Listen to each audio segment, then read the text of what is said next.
जय जय श्री राधे श्याम। बोलिए उमापति महादेव की।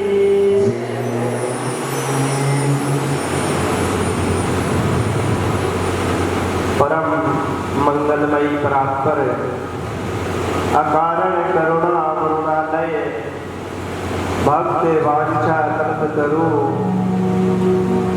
अनंत कोटि ब्रह्मांड नायक मर्यादा पुरुषोत्तम लीला पुरुषोत्तम श्री कृष्ण चंद्र महाराज की वांगमयी प्रतिमूर्ति श्रीमद् भागवत महापुराण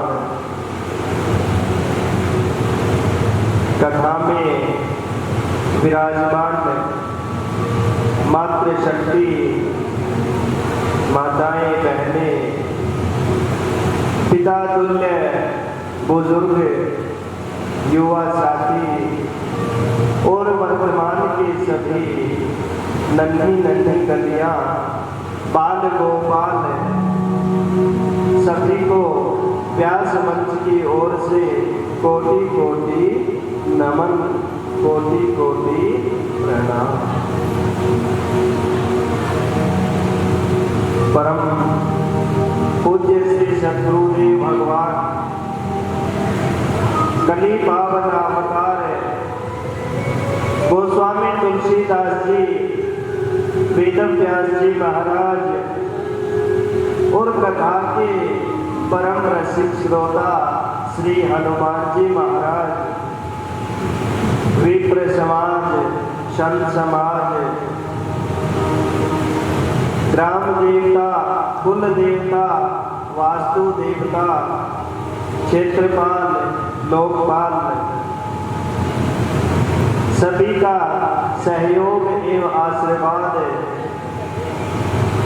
आप सभी का परम सानिध्य और सद्गुरुदेव भगवान की कृपा रूपी आशीर्वाद से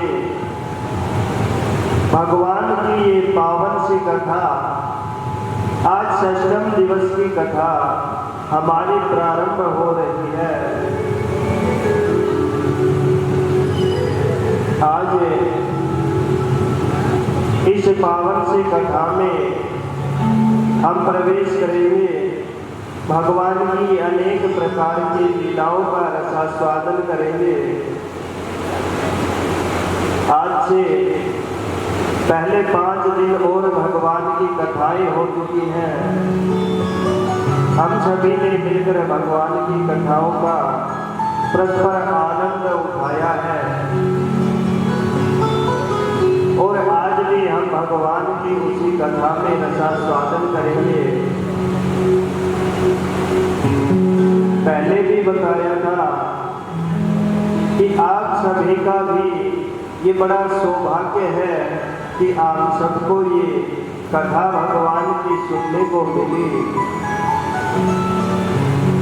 इस कथा को देव दुर्लभ कथा बताया गया है क्योंकि प्रथम दिवस की कथा में महात्म्य में बताया था कि देवता लोग भगवान की कथा को सुनने के लिए अमृत का कलश लेकर के आए थे।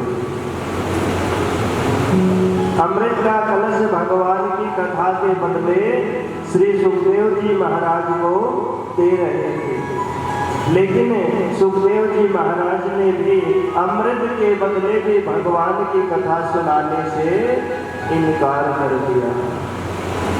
तो आज हम इस पावन सी भूमि पर बैठकर भगवान की अमृत से भी महान इस पावन कथा का रसास्वादन करेंगे। उससे पहले आइए सभी मिलकर के भगवान का निर्मल सा 2 मिनट का भगवत नाम संकीर्तन उसके बाद करना प्रवेश करें।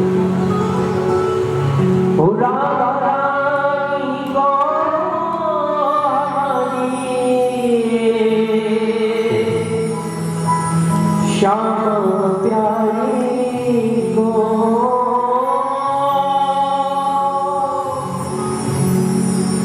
मिश्री स्वामी को नाम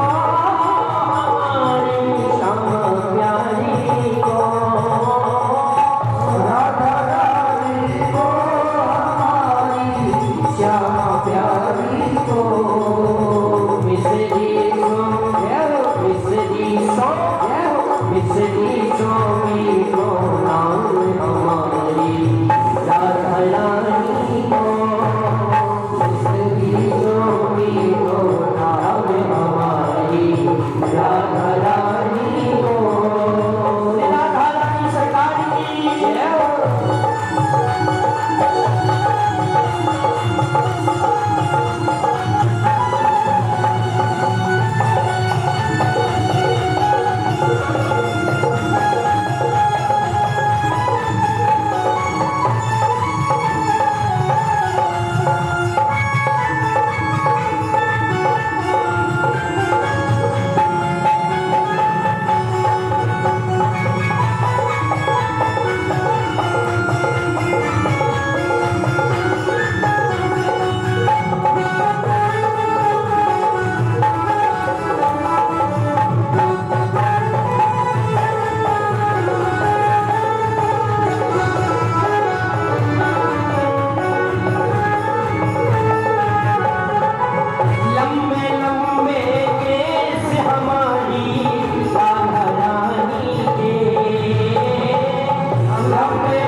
गजरा करे कमाल हमारी राधा रानी के अब गजरा करे कमाल हमारी राधा रानी के मिसरी स्वामी को नाम हमारी राधा रानी को मिसरी स्वामी को सभी गाए राधा रानी को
स्मरण किया। कल की जो पंचम दिवस की कथा थी उसमें हमने भगवान की अनेक बाल लीलाओं के बारे में स्मरण किया। भगवान की बाल लीलाओं का हमने रसास्वादन किया कि कैसे भगवान ने वक्रासुर, अघासुर, बकासुर इत्यादि दैत्यों का उद्धार किया। सबसे पहले भगवान ने माखन चोरी की लीला प्रारंभ की और माखन चोरी की लीला भी अपने घर से पहले प्रारंभ की। माखन चोरी की, उसके बाद गोपियों के घर पर माखन चुराने लगे। मैया ने भगवान की जो नित्य की लीलाएं थी, नित्य के गोपियों के प्रति दिए जाने वाले उल्हाने थे, उनसे दुखी होकर के मैया ने भगवान को ओखल से बांध दिया। कुबेर के पुत्रों का उद्धार किया, नल, कुंवर और हैग्रीव जिनके नाम थे।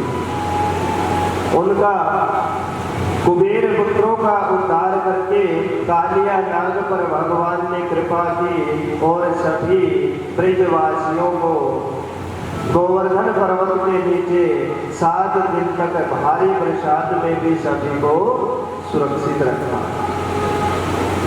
उसके बाद आगे आज हमारी षष्ठम दिवस की कथा में हम प्रवेश करते हैं कि जैसे ही गोवर्धन पर्वत से सभी की भगवान ने रक्षा की और वहाँ से सभी वर्षा रुकने के बाद आकर के भगवान का धन्यवाद करते हैं और कहते हैं कि आपने तो हमें आज इस भारी बरसात से बचा लिया, लेकिन सभी ही कुछ समय के लिए है, तो ऐसी स्थिति में भी किस प्रकार से व्रत का पारायण करना चाहिए। अगले दिन द्वादशी तिथि में स्नान इत्यादि करके संध्या उपासना करके और भोग भगवान को, ठाकुर जी महाराज को भोग लगाते हैं, तो हम अगले दिन अक्षत लेने चाहिए। मान लीजिए किसी का अगले दिन भी व्रत है तो स्नान इत्यादि करके अक्षत लेकर के और अक्षतों को अगर सूंघ लिया जाए तो हमारे व्रत का पारायण माना जाता है। अक्षतों को अपने हाथ में लेना है, सूंघ करके और उनको बाहर जीवों के लिए डाल देना है। दोबारा स्नान इत्यादि करके और अपना अगले व्रत की जो विधि है वो अपनी करनी चाहिए।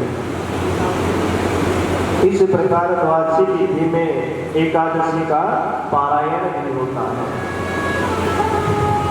तो एकादशी का व्रत भी सभी को रहना चाहिए। आज नंद बाबा भी एकादशी का व्रत रखते हुए, रात्रि का समय है, नंद बाबा भगवान का भजन कर रहे हैं और उनको समय का ज्ञात नहीं होता और वो ब्रह्म मुहूर्त से पहले ही सरोवर में स्नान के लिए चले जाते हैं। रात्रि के समय में कभी भी ब्रह्म मुहूर्त से पहले स्नान नहीं करना चाहिए, इससे वरुण देवता कुपित हो जाते हैं और हमें श्राप भी दे सकते हैं। नंद बाबा भगवान के भजन में लगे हुए थे, समय का उनको ज्ञात नहीं हुआ और ब्रह्म मुहूर्त से पहले ही जाकर के सरोवर में स्नान करने लग गए। इसलिए वहां पर वरुण देव के पार्षद आए और नंद बाबा को वरुण लोक में लेकर चले गए। अगले दिन सुबह सभी ने देखा नंद बाबा कहीं भी नजर नहीं आ रहे थे। हर जगह पर खोजा, सभी जगह देखा, लेकिन यमुना के किनारे पर केवल नंद बाबा के वस्त्र मिल गए, लेकिन नंद बाबा कहीं भी नहीं। भगवान को बताया, भगवान सीधे वरुण लोक में पहुंच जाते हैं। जैसे ही भगवान वरुण लोक में वरुण देव के सामने पहुंचते हैं तो वरुण देवता वहां जाते ही भगवान के सामने नतमस्तक हो जाते हैं। वरुण देवता भगवान की स्तुति करते हैं और कहते हैं कि प्रभु आपने यहाँ आने का कष्ट क्यों किया, आप मुझे ही बुलाते थे, मैं स्वयं आपके पास आ जाता। लेकिन जैसे ही नंद बाबा ने ये देखा तो नंद बाबा आश्चर्यचकित रह गए। भगवान नंद बाबा को लेकर के ब्रज में आते हैं और वहां आते ही नंद बाबा सभी ब्रजवासियों से कहते हैं कि हमारा जो कन्हैया है, हमारा लाला तो बहुत बड़ा भगवान है और ये मैंने स्वयं देखा है कि वरुण देव भी इनके सामने स्तुति करते हैं। अब जैसे ही भगवान के सखाओं ने सुना तो कहा कि कन्हैया तुमने बताया नहीं तुम भगवान हो, तुमने हमें भी नहीं बताया तुम भगवान हो, और चलो तुम भगवान हो तो तुम मुझे हमें अपने असली रूप के हमें दर्शन करवाओ। अब भगवान सभी सखाओं से कह रहे हैं कि मैं कोई भगवान नहीं हूँ, मैं तो एक साधारण सा ग्वालवाल तुम सभी का सखा हूँ, मैं तो कन्हैया हूँ। क्योंकि भगवान को पता है अगर सभी को ये पता चल गया कि मैं ये भगवान है तो इनके साथ न कोई खेलेगा, न लीलाएं करने देंगे और उठा करके किसी अलमारी में रख देंगे और ना ही भरपेट जो है माखन मिश्री मिलेगा, थोड़ा सा भोग लगाया जाएगा और फिर से अलमारी में बंद कर दिए जाएंगे। जब सखा नहीं मानती है तो भगवान कहते हैं कि ठीक है चलो। भगवान सभी को लेकर के अपने सभी सखाओं को लेकर के जाते हैं और उनको ब्रह्म कुंड में स्नान करवाते हैं। जैसे ही सभी ब्रह्म कुंड में स्नान करते हैं तभी भगवान का एक सखा कहता है कि कन्हैया तुम तो हमें अपना रूप का जो आपका वास्तविक रूप है उसका दर्शन करवाने चाहते थे, लेकिन तुम्हारा वो रूप हमें दिखलाई तो नहीं दे रहा। तभी दूसरे सखा ने कहा कि वो देखो सामने चतुर्भुज रूप धारी पीताम्बर धारण करके मेरे साक्षात ठाकुर जी महाराज बैठे हुए हैं। बोलिए चतुर्भुज रूप भगवान की। चतुर्भुज रूप धारण करके भगवान सामने बैठे हुए हैं और भगवान के पार्षद जो है वो द्वार पर खड़े हुए हैं। जैसे ही सखाओं ने देखा तो भगवान की तरफ दौड़ने लगे। जैसे ही भगवान के पास जा रहे थे तो द्वारपालों ने भगवान के पार्षदों ने उनको रोक दिया। जैसे ही पार्षदों ने रोका, सखाओं ने कहा कि वो जो सामने चतुर्भुज रूप धारण करके बैठे हैं वो हमारा सखा है, हमारा कन्हैया है और हमें उनके पास जाने दो। पार्षदों ने कहा कि तुम्हारा कन्हैया तुम्हारा सखा होगा तुम्हारे ब्रज में, यहाँ पर तो ये हमारे भगवान हैं और यदि तुम्हें अपने सखा से मिलना है तो अपने ब्रज में ही जाओ। सखा ये बात सुन करके बड़े दुखी हो जाते हैं और फिर से उस जैसे ही ब्रह्म कुंड से बाहर आते हैं भगवान को देख करके और भगवान के सामने रुदन करने लग जाते हैं और कहते हैं कि कन्हैया हमें तुम्हारा कोई और रूप नहीं चाहिए, हमें तो हमारा सखा ही हमारा कन्हैया ही हमें चाहिए और तुम ये वादा हमसे करो कि तुम कभी भी हमें छोड़ करके नहीं जाओगे। अष्टमे निवृतो दैवार्थो जीगते प्रभो त्वत्पाद भोजो भगवन् वाहु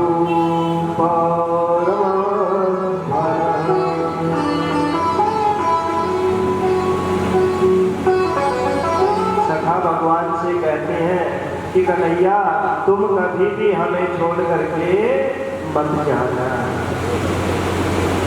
भगवान कहते हैं कि वृंदावनम परित्यज्यं पादमेकां न गच्छति। यहाँ पर जब वसुदेव जी नंद बाबा के घर कृष्ण कन्हैया लाल को लेकर आते हैं, तब एक बात बताई थी कि उस समय यशोदा मैया को भी 2 संतानें हुई थी, एक पुत्री और एक पुत्र। और वसुदेव जी ने अपने पुत्र भगवान श्री कृष्ण को ला करके यशोदा मैया के पुत्र के ऊपर ही सुला लिया था, जिससे दोनों एक ही शरीर वाले हो गए थे। अब यहाँ पर सखाओं के कहने पर भगवान प्रतिज्ञा कर रहे हैं, और ये प्रतिज्ञा कह रहे हैं कि वृंदावनम परित्यज्यं पादमेकं न गच्छति, कि मैं वृंदावन को छोड़ करके एक कदम भी बाहर नहीं जाऊंगा। ये जो प्रतिज्ञा हो रही है ये नंद नंदन कर रहे हैं। नंद बाबा के जो पुत्र थे उनकी प्रतिज्ञा है कि मैं वृंदावन को छोड़ करके वृंदावन से बाहर नहीं जाऊंगा। और कहते हैं ब्रजवासी वल्लभ सदा मेरे जीवन प्राण, इन्हें कबहु विसारिए मोहि नंद बाबा किया।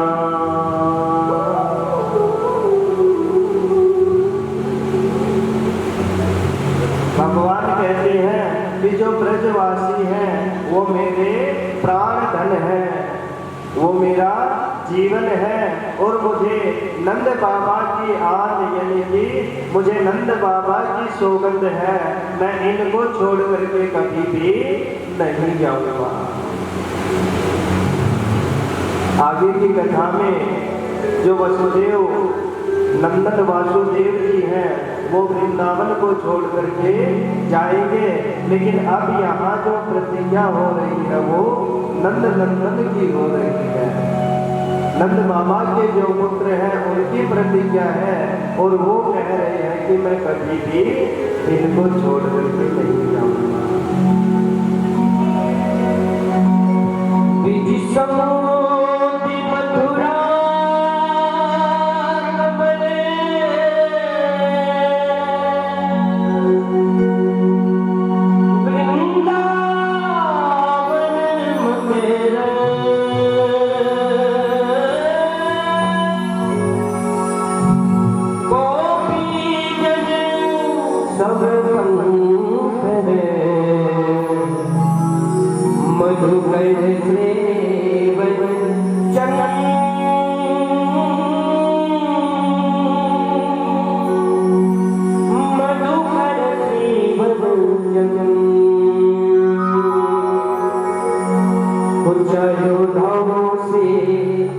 चारों धामों से लाला भेजा, चारों धामों से निराला भेजा, चारों धामों से निराला भेजा, चारों धामों से निराला भेजा।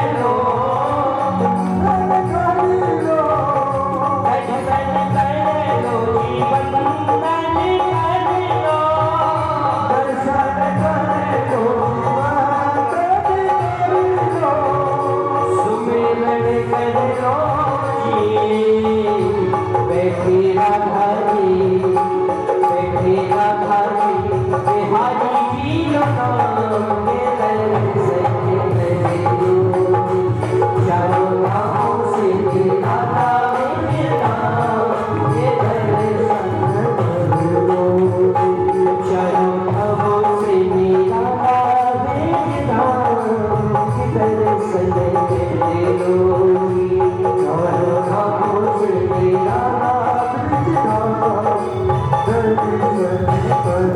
तुलसी वृंदावन धाम की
सभी बड़े भाव के साथ गाएंगे हमारे साथ।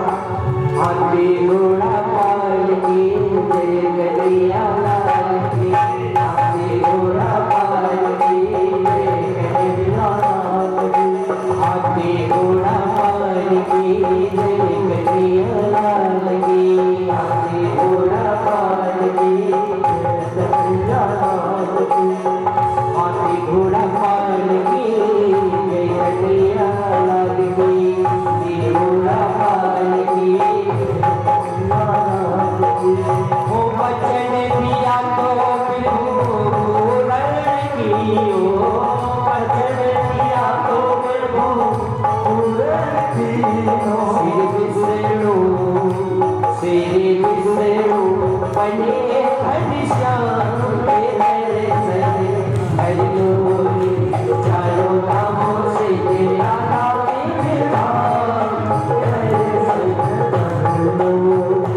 चारों धामों से तेरा धाम के दर्शन करियो रे, चारों धामों से मेरा विधान दर्शन करियो रे, दर्शन करियो बंधन करियो, दर्शन करियो बंधन करियो, दर्शन करियो बंधन करियो, दर्शन करियो बंधन करियो, सुमिरन करो जी बैठे राधा जी, बैठे राधा जी बिहारी लोना के दर्शन करो, चारों धामों से तेरा मिला दर्शन करो, चारों धामों से तेरा मिला दर्शन करो,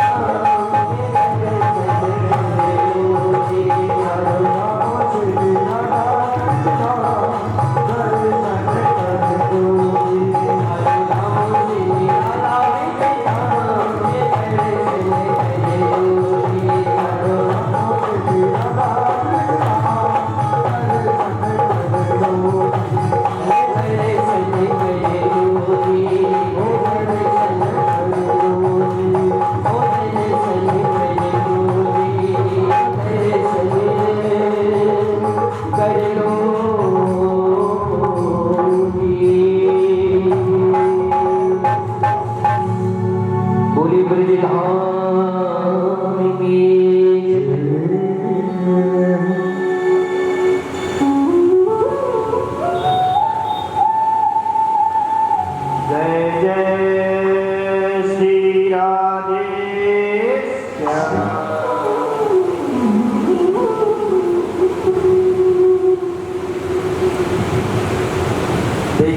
कृपा श्री राधा जी की कृपा।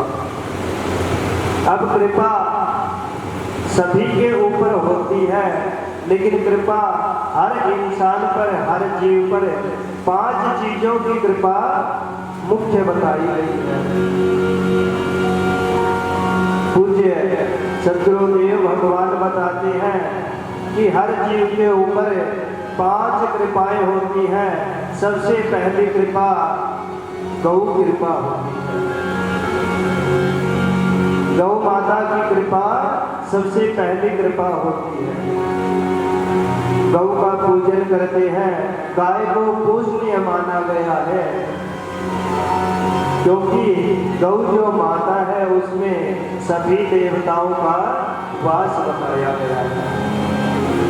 इसलिए गौ माता पूजनीय है और गौ माता का आशीर्वाद हमारे ऊपर होना चाहिए। ये सभी जो 5 कृपाएं हैं वो गा अक्षर से ही है। गौ कृपा, गंगा कृपा, जो गंगा आदि तीर्थ नदियां हैं, तीर्थ जल जो है वो गंगा मैया की कृपा।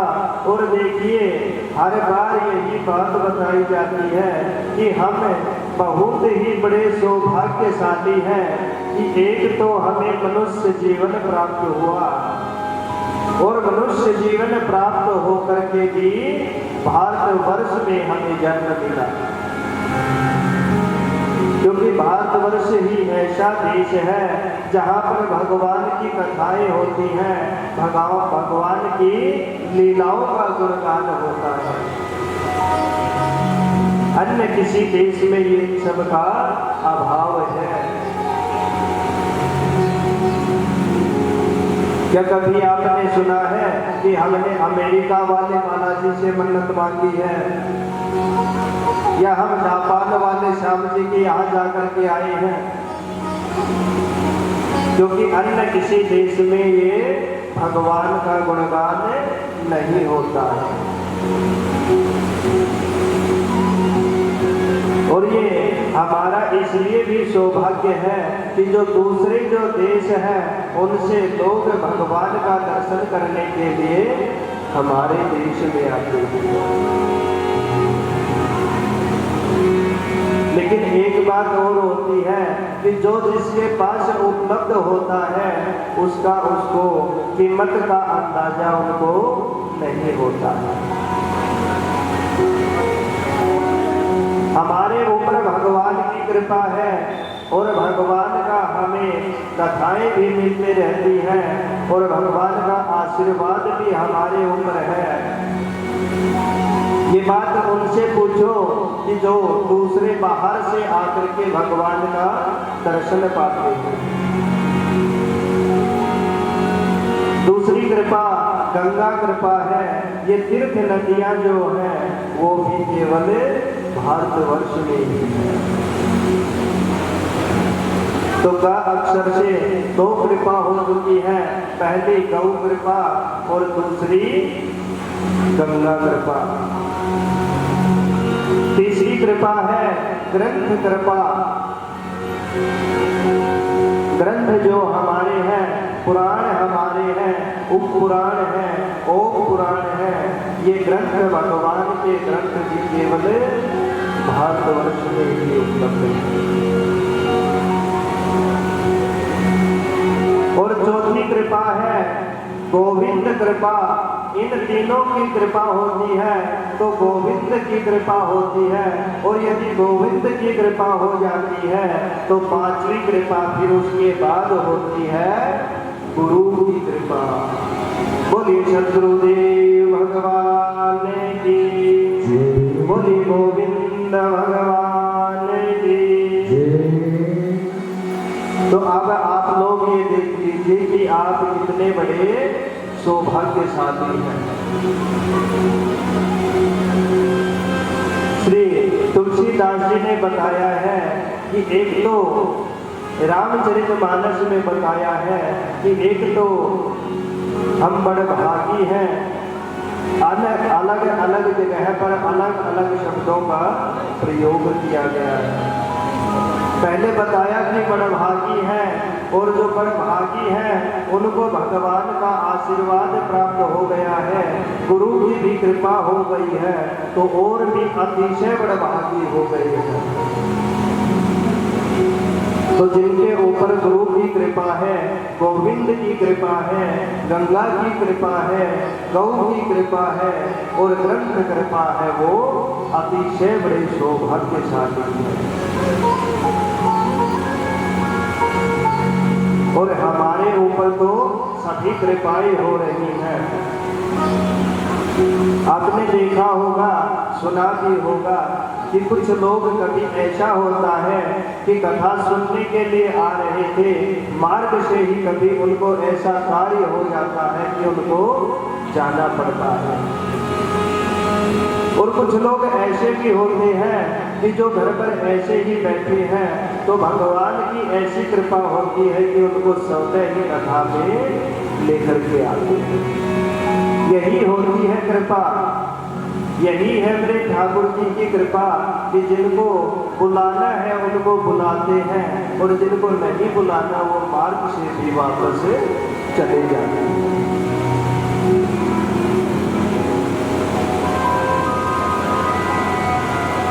उसके बाद जब सखा कहते हैं कि हमें आपके पास ही रखा करो, उसके बाद भगवान सभी से ये वर्ण कर लेते हैं कि मैं छोड़ करके कभी भी आपको नहीं जाऊंगा। आगे दशम स्कंद हमारा जो ग्रंथ है उसका दशम स्कंद जो कि भगवान का साक्षात हृदय बताया गया है। श्रीमद् भागवत पुराण का दशम स्कंद हमारा जो है वो भगवान का हृदय है। और किसी भी जीव का, सभी का हृदय ही महत्वपूर्ण होता है।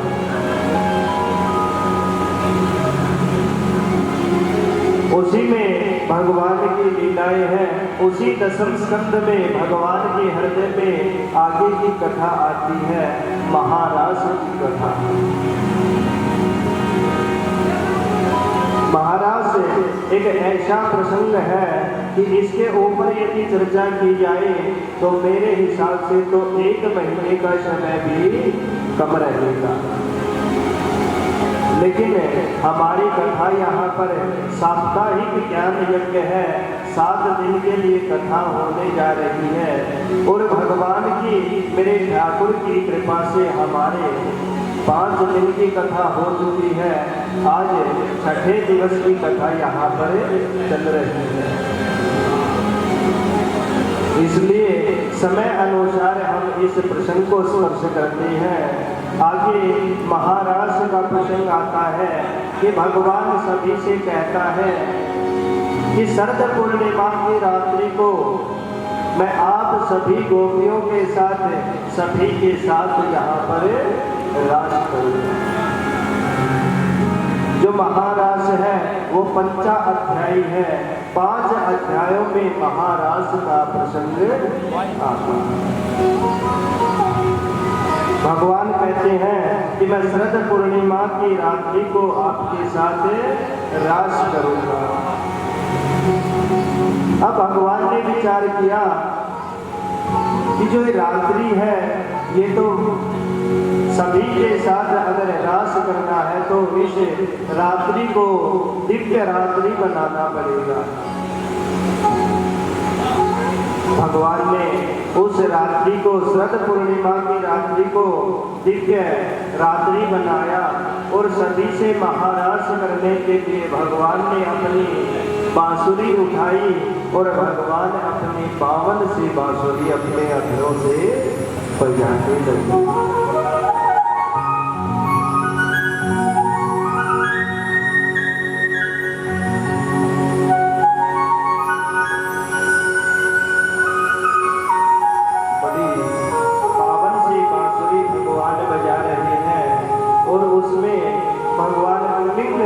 के बीज मंत्र का प्रयोग कर रहे हैं। जो कलिंग नाम का बीज मंत्र यहाँ पर सुनाई दे रहा है, वो जिन जिन गोपियों को भगवान अपने साथ रास में बुलाना चाहते हैं, वो क्लिंग नाम का बीज मंत्र उनके कान में उनके नाम का स्मरण करवा रहा।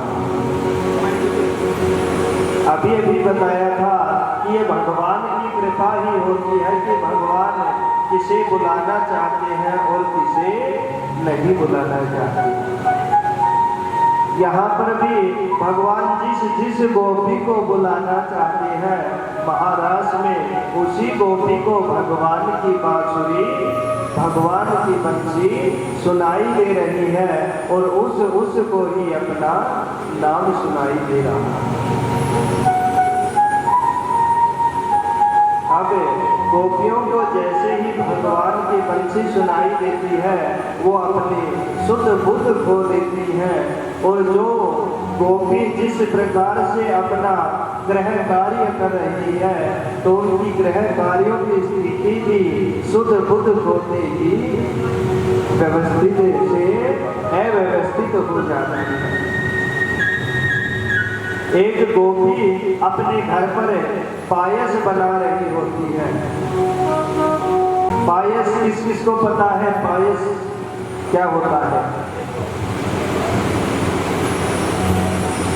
पायस कहते हैं खीर को। एक गोपी अपने घर पर पायस बना रही होती है और जैसे ही उसको भगवान की बंसी की धुन सुनाई देती है, तो वो अपना शुद्ध बुद्ध खो देती है और वहीं पास में एक नमक का डब्बा रखा है। उसको ये तो पता है कि इसमें कुछ डालना है, सफेद सफेद वस्तु डलती है और वो चीनी की जगह उसमें राम रस यानी कि नमक मिला देती है,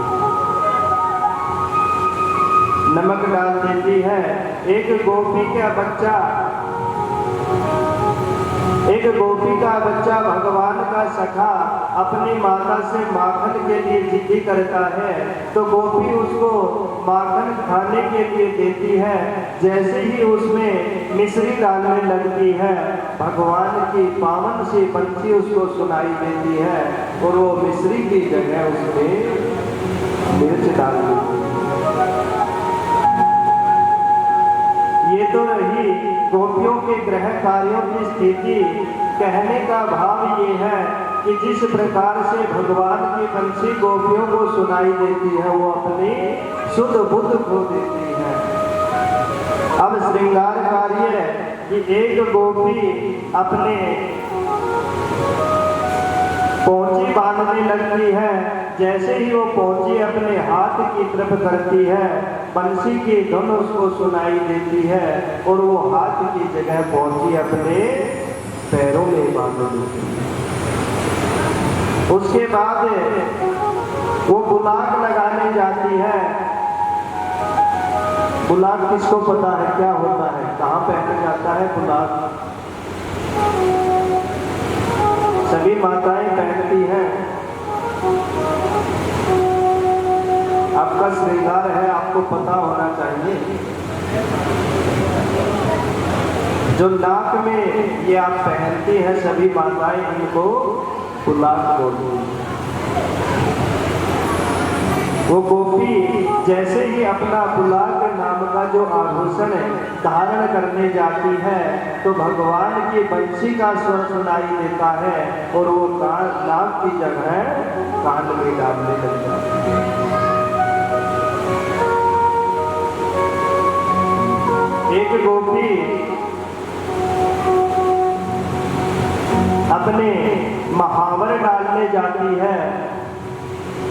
अब ये महावर क्या होता है?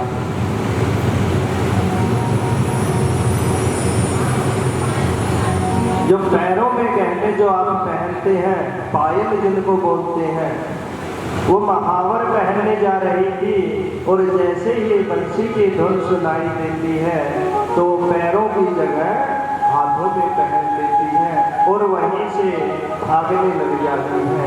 भगवान की बंसी की तरफ दौड़ती हुई जाती है। अब भगवान विचार कर रहे हैं कि मैं जिन जिन गोपियों को बुला रहा हूँ, यदि उनको घर वालों को उनके ग्वाल वालों को ये पता चलेगा कि सभी जो गोपियां हैं वो तो भगवान के साथ वहाँ पर रास कर रही हैं, तो क्या पता वो जब गोपियां वापस लौट करके आए तो उनको घर में आने देंगे या नहीं। तब भगवान ने अपनी योग माया से जिस गोपी को वहां बुलाया था उस गोपी का रूप धारण किया और उनके घर पर जाकर के ग्रह कार्य करने लगे। बोले ठाकुर जी महाराज की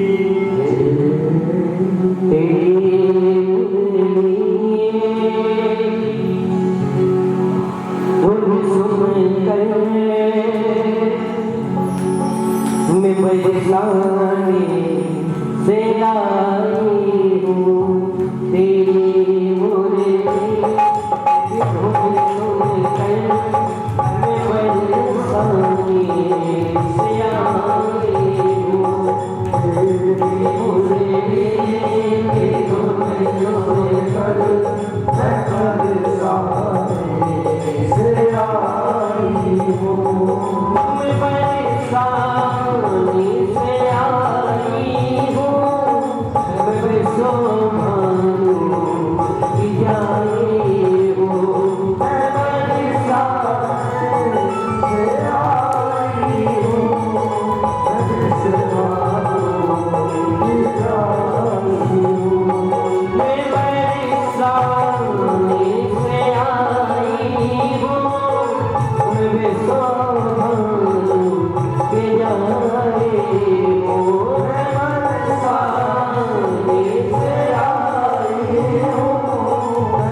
ही भगवान कहते हैं स्वागतम ओ महाभागा। अरे महाभागाओ, आइए आपका स्वागत है। देखिए यहाँ पर एक शब्द आया है रास। एक शब्द होता है रस और दूसरा शब्द होता है रास। जब हम भगवान का भजन करते हैं, भगवान की भक्ति में लीन हो जाते हैं, उसे कहा जाता है रस।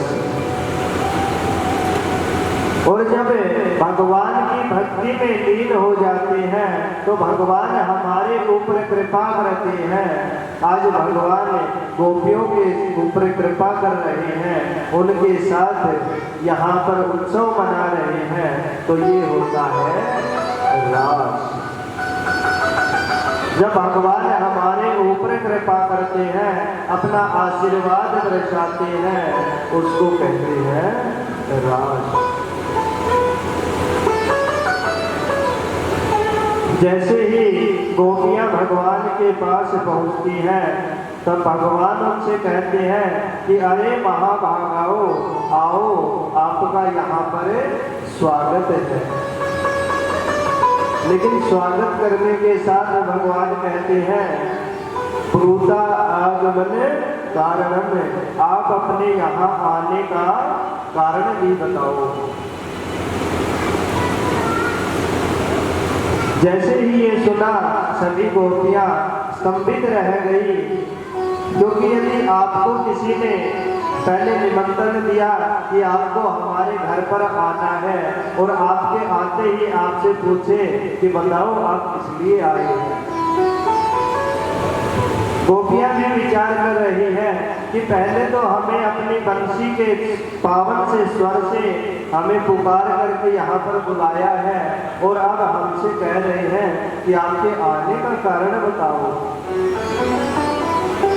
फिर भगवान स्वयं ही कह रहे हैं कि अच्छा, आप यहाँ ये देखने के लिए आए हैं, यहाँ इस धाम के दर्शन करने के लिए आए हैं, तो देखिए ये पावन सा यमुना का तट है, ये इधर फल पुष्प पत्ती इत्यादि यहाँ पर है, और ये यहाँ की कोमल सी बालू मिट्टी है। आओ और तुम इस स्थान का दर्शन करो और दर्शन करके यहाँ से जाओ, क्योंकि रात्रि का समय हो गया है और रात्रि का समय तो वैसे भी भयानक होगा। और ऊपर से तुम सभी स्त्रियां हो, स्त्रियों को रात्रि के समय में तो अकेले घर से बाहर कहीं नहीं जाना चाहिए। रजनीशा घोर रूपा घोर सत्व निशेषिका प्रदीयात व्रजाम्नेह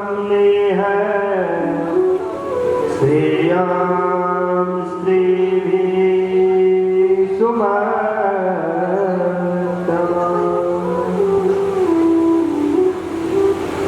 भगवान ने सभी गोपियों से कहा कि तुम तो इज्जतदार घर से आई हो, तुम सबकी इज्जत बहुत ही प्यारी है, इसलिए तुम सभी यहाँ से वापस चली जाओ। फिर भी गोपियाँ वहीं खड़ी हुई है, कोई भी गोपी कुछ भी नहीं कह रही है। तब भगवान ने कहा कि मैं तुम्हें एक पतिव्रता, तुम सब स्त्रियां हो, इसलिए तुम्हें एक पति व्रत की एक प्रसंग, एक कहानी आपको बताता हूं। पतिव्रता यहाँ पर एक शब्द आया है, तो पहले ये बताओ कि यहाँ पर जो माताएं बैठी हैं पतिव्रता कौन कौन है?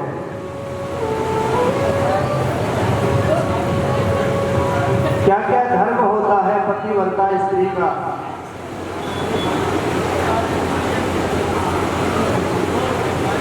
पतिव्रता स्त्री का धर्म होता है अपने पति से सेवा करवाना। अपने पति पर कभी कभी बेलन का इस्तेमाल करना।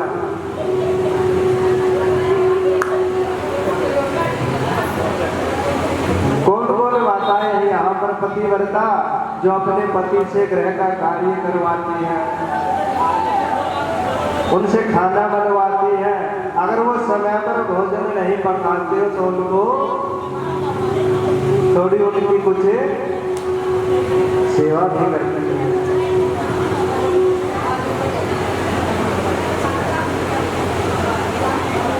पतिव्रता स्त्री का कार्य होता है अपने पति की सेवा करना और अपने पति की आज्ञा के अनुरूप कार्य करना। तो भगवान गोपियों से कहते हैं कि आप पतिव्रता स्त्री हैं, आप अपने घर पर वापस लौट जाओ। मैं आपको एक प्रसंग सुनाता हूँ। एक बार एक ब्राह्मण देवता है, वो कहीं से आते हैं बाहर से,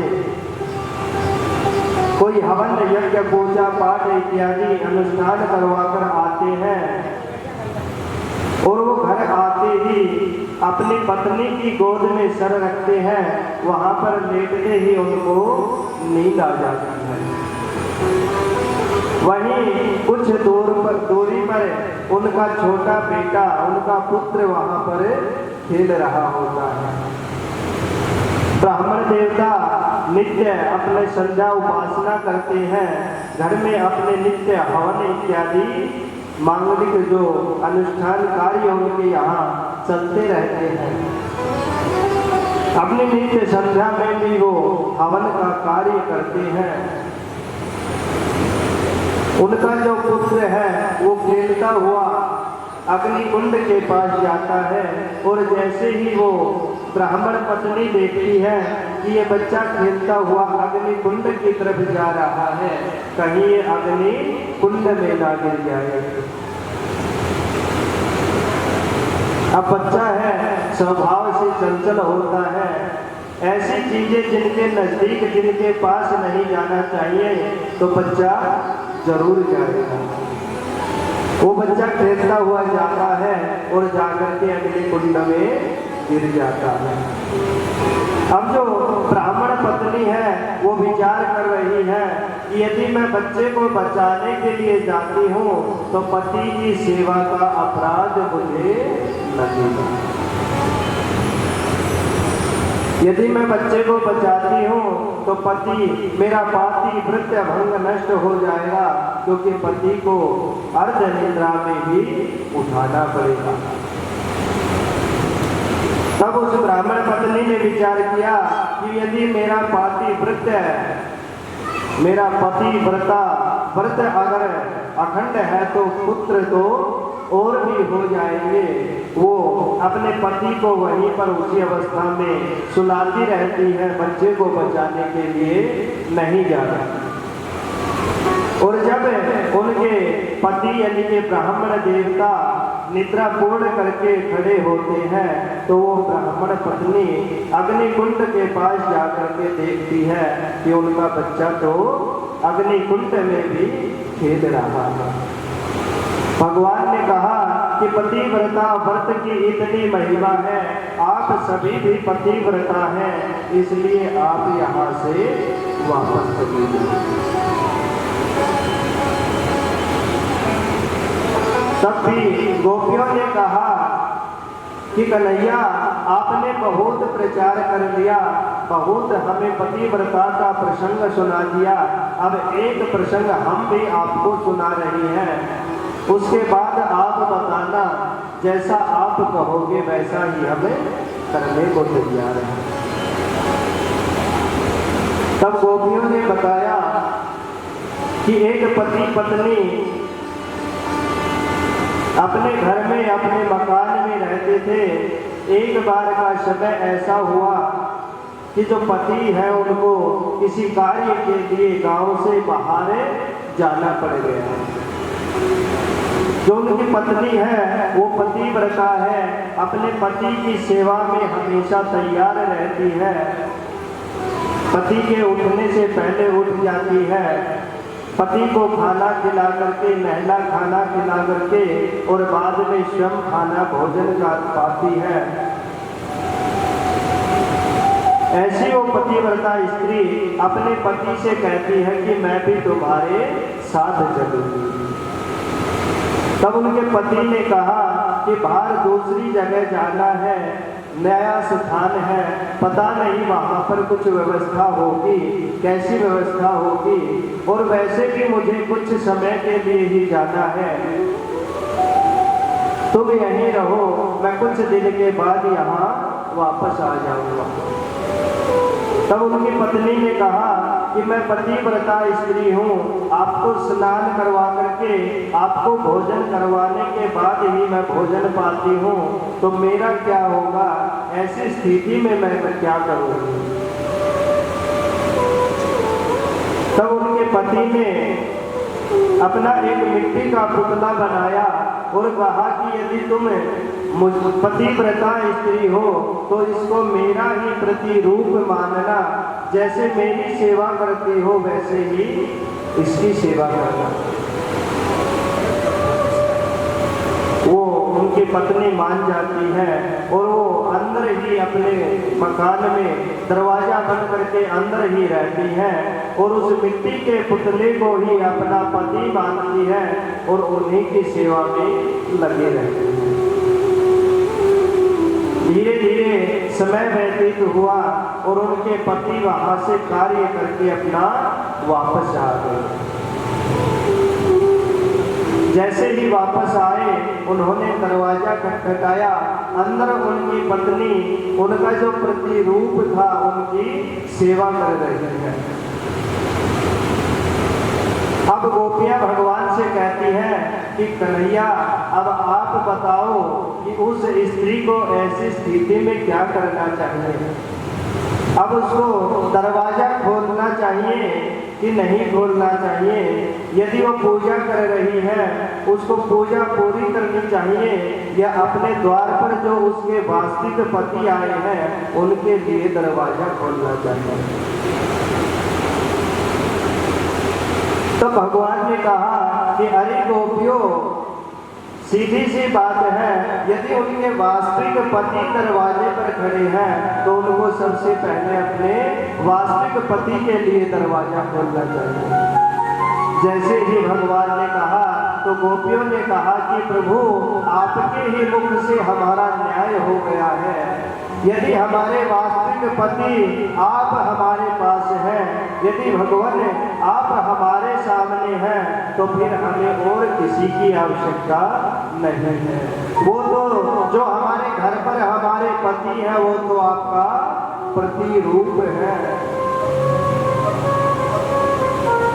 क्योंकि जब ब्रह्मा जी ने भगवान के सखाओं का हरण कर लिया था, बछड़ों का हरण करके अपने साथ लेकर के गए थे, तब पीछे से भगवान ही सभी ग्वाल का अपने सखाओं का रूप धारण करके रहते थे और उसी समय में सभी का विवाह हुआ है। तो सभी गोपियां कह रही हैं कि आप हमारे वास्तविक पति हैं तो हमें और हमारे जो प्रतिरूप पति हैं उनकी आवश्यकता नहीं है।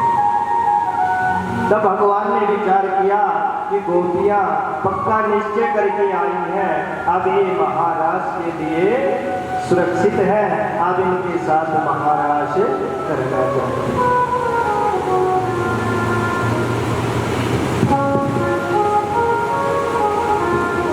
बोलिए वृंदावन वाक्य के हरिलाल की जय। नरेश सेठ जी एक बार पूज्य महाराज श्री का साफा पहनाकर स्वागत कर रहे हैं। एक बार जोरदार तालियां उनसे अनुरोध है कराकर साफा पहनाए। आज की षष्ठम दिवस की कथा में कुछ दानी से जरूर ये सेठ जवाहरलाल सन ऑफ निरंजन लाल जी। एक बार जोरदार तालियां।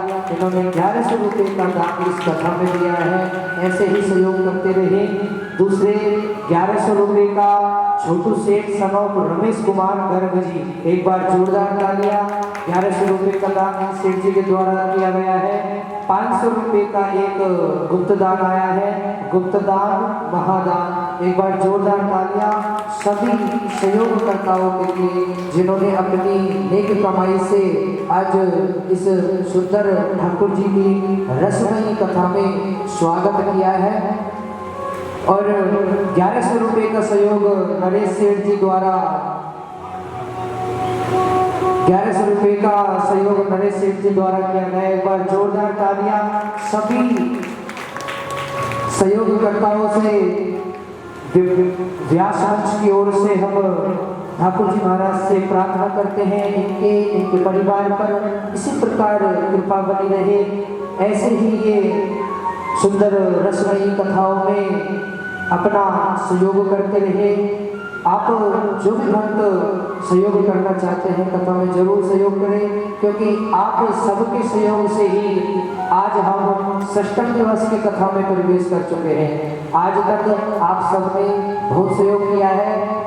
आशा करते हैं आगे भी आप इसी प्रकार करते रहेंगे। सभी भक्त यथाशक्ति सहयोग करते रहें और सुंदर ठाकुर जी की रसमयी कथाओं का आनंद लेते रहें। बोलिए वृंदावन बांके बिहारी लाल की जय।